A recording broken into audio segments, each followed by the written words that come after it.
Hello viewers, आज के video में हम देखेंगे नौवीं हिंदी के वेरी इंपॉर्टेंट क्वेश्चन आंसर जो आपकी वार्षिक परीक्षा में आने की पूरी संभावना है। यही प्रश्न अधिकतर परीक्षा में आते हैं। तो शुरू करते हैं। ये आपके क्षितिज के गद्य खंड और काव्य खंड के प्रश्न है। तो पहला प्रश्न है, मानसरोवर से कवि का क्या आशय है। मानसरोवर से कवि का क्या आशय है। तो इसका उत्तर है, मानसरोवर से कवि का आशय मन रूपी पवित्र सरोवर से है जिसमें स्वच्छ विचार रूपी जल भरा है। मानसरोवर से कवि का आशय मन रूपी पवित्र सरोवर से है जिसमें स्वच्छ विचार रूपी जल भरा है। अगला प्रश्न है, कवि ने सच्चे प्रेमी की क्या कसौटी बताई है। कवि ने सच्चे प्रेमी की क्या कसौटी बताई है। तो इसका उत्तर है, कवि ने सच्चे प्रेमी की कसौटी बताते हुए कहा है कि सच्चा प्रेमी ईश्वर को ही अपना सब कुछ मानकर उसे पाने का प्रयास करता है। कवि ने सच्चे प्रेमी की कसौटी बताते हुए कहा है कि सच्चा प्रेमी ईश्वर को ही अपना सब कुछ मानकर उसे पाने का प्रयास करता है।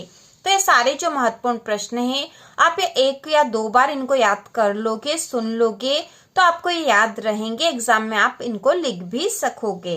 इसके बाद है, तीसरे दोहे में कवि ने किस प्रकार के ज्ञान को महत्व दिया है। तो इसका उत्तर है, तीसरे दोहे में कवि ने सांप्रदायिकता एवं भेदभाव रहित सच्चे ज्ञान की प्राप्ति को महत्व दिया है। इसके बाद में अगला और बहुत ही महत्वपूर्ण प्रश्न है, इस संसार में सच्चा संत कौन कहलाता है। इस संसार में सच्चा संत कौन कहलाता है। तो इसका उत्तर है, इस संसार में सच्चा संत वही कहलाता है जो भेदभाव रहित, मोह माया से दूर व सच्चे भाव से प्रभु भक्ति में लीन रहता है। इस संसार में सच्चा संत वही कहलाता है जो भेदभाव रहित, मोह माया से दूर व सच्चे भाव से प्रभु भक्ति में लीन रहता है। अगला प्रश्न है, मनुष्य ईश्वर को कहाँ कहाँ ढूंढता है। मनुष्य ईश्वर को कहाँ कहाँ ढूंढता है। तो इसका उत्तर है, मनुष्य ईश्वर को मंदिर, मस्जिद, काबा तथा कैलाश में ढूंढता है। मनुष्य ईश्वर को मंदिर, मस्जिद, काबा तथा कैलाश में ढूंढता है। अगला प्रश्न है, कबीर ने ईश्वर प्राप्ति के लिए किन प्रचलित विश्वासों का खंडन किया है। कबीर ने ईश्वर प्राप्ति के लिए किन प्रचलित विश्वासों का खंडन किया है। तो इसका उत्तर है, कबीर ने ईश्वर प्राप्ति के लिए प्रचलित विश्वासों जैसे मंदिर मस्जिद जाना, पूजा पाठ करना, तीर्थ स्थलों पर जाना आदि का खंडन किया है। तो हम नौवीं हिंदी की संपूर्ण तैयारी करेंगे। इसके साथ ही नौवीं के सारे जो विषय हैं वार्षिक परीक्षा में, उन सभी की संपूर्ण 100% तैयारी चैनल पर होने वाली है। इसके बाद अगला प्रश्न है, ब्रजभूमि के प्रति कवि का प्रेम किन किन रूपों में अभिव्यक्त हुआ है। ब्रजभूमि के प्रति कवि का प्रेम किन किन रूपों में अभिव्यक्त हुआ है। तो इसका उत्तर है, कवि को ब्रजभूमि से गहरा प्रेम है। वह हर जन्म में ब्रजभूमि में ही बने रहना चाहता है। ईश्वर अगले जन्म में ग्वाला बनाए, गाय बनाए, पक्षी बनाए या पत्थर बनाए, वह हर हाल में ब्रजभूमि में रहना चाहता है। तो ये जो प्रश्न है रसखान के सवैये से लिया गया है। कवि को ब्रजभूमि से गहरा प्रेम है। वह हर जन्म में ब्रजभूमि में ही बने रहना चाहता है। ईश्वर अगले जन्म में ग्वाला बनाए, गाय बनाए, पक्षी बनाए या पत्थर बनाए, वह हर हाल में ब्रजभूमि में रहना चाहता है।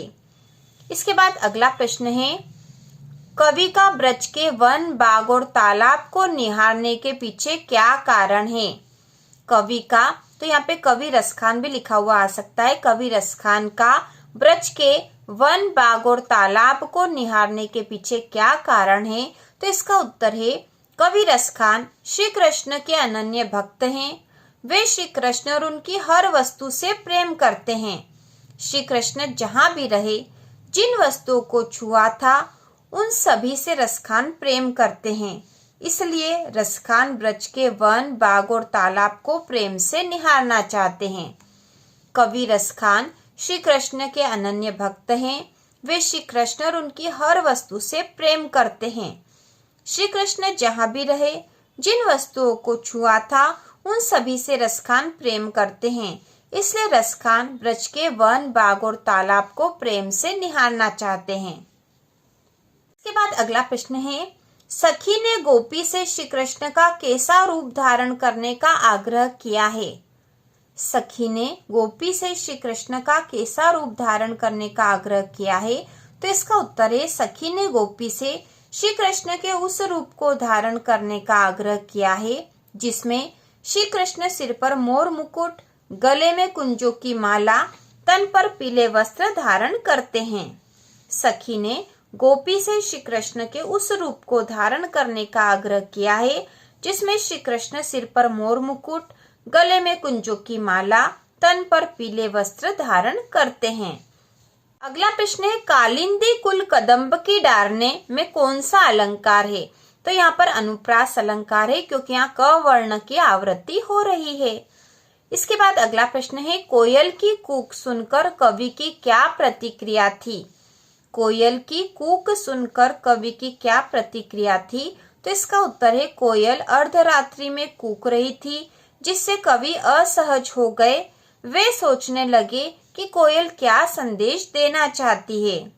कोयल अर्धरात्रि में कूक रही थी जिससे कवि असहज हो गए। वे सोचने लगे कि कोयल क्या संदेश देना चाहती है। तो यह प्रश्न कैदी और कोकिला कविता से है जिसके कवि है माखनलाल चतुर्वेदी। इसके बाद अगला प्रश्न है, किस शासन की तुलना तम के प्रभाव से की गई है? किस शासन की तुलना तम के प्रभाव से की गई है? तो इसका उत्तर है, अंग्रेजी शासन की तुलना तम के प्रभाव से की गई है क्योंकि वे भारतीयों के साथ अन्यायपूर्ण व्यवहार करते थे। अंग्रेजी शासन की तुलना तम के प्रभाव से की गई है क्योंकि वे भारतीयों के साथ अन्यायपूर्ण व्यवहार करते थे। इसके बाद अगला प्रश्न है, अर्धरात्रि में कोयल की चीख से कवि को क्या अंदेशा था? अर्धरात्रि में कोयल की चीख से कवि को क्या अंदेशा था? तो इसका उत्तर है, कवि को अंदेशा था कि कोयल या तो कोई विशेष संदेश लेकर आई है या फिर उसने देश में दावानल की तरह फैल रही क्रांति की ज्वाला को देख लिया है जिसे वह सबको बताना चाहती है।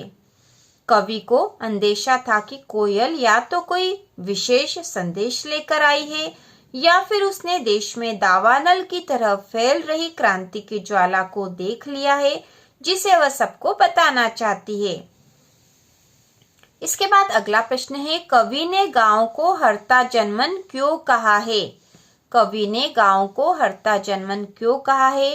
तो इसका उत्तर है, कवि ने गांव को हरता जन्मन कहा है क्योंकि गांव की प्राकृतिक सुंदरता हर किसी का ध्यान अपनी ओर आकर्षित करती है।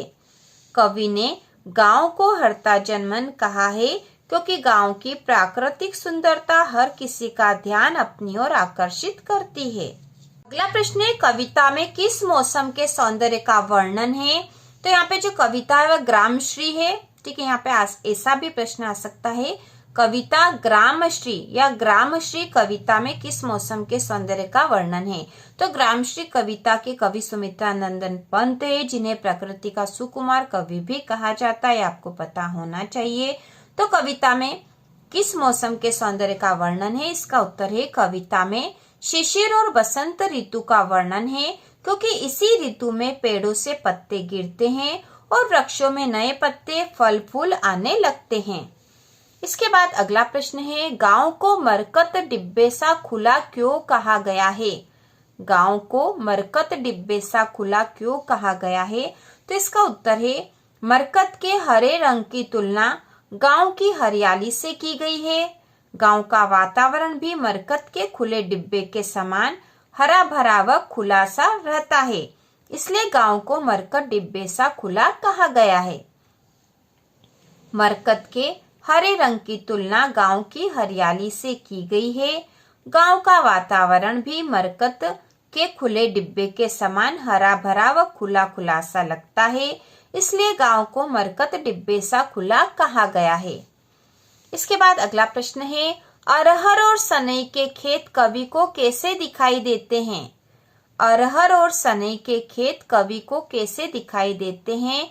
तो इसका उत्तर है अरहर और सनई के खेत से मधुर आवाज आ रही है, जिससे कवि को ये खेत ऐसे दिखाई दे रहे हैं मानो धरती ने अपनी कमर पर करधनी बांध रखी हो।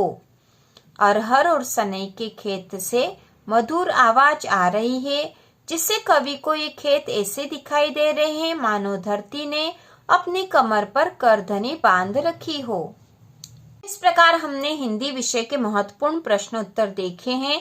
इसके अगले पार्ट में आगे के प्रश्न उत्तर देखेंगे और इस प्रकार से हम हिंदी और बाकी विषय की संपूर्ण तैयारी कर लेंगे। तो यदि आपको वार्षिक परीक्षा की संपूर्ण तैयारी करनी हो तो चैनल को सब्सक्राइब कर लीजिए, जिससे कि आपको तुरंत नोटिफिकेशन मिल जाए और आप अच्छे से तैयारी कर सको।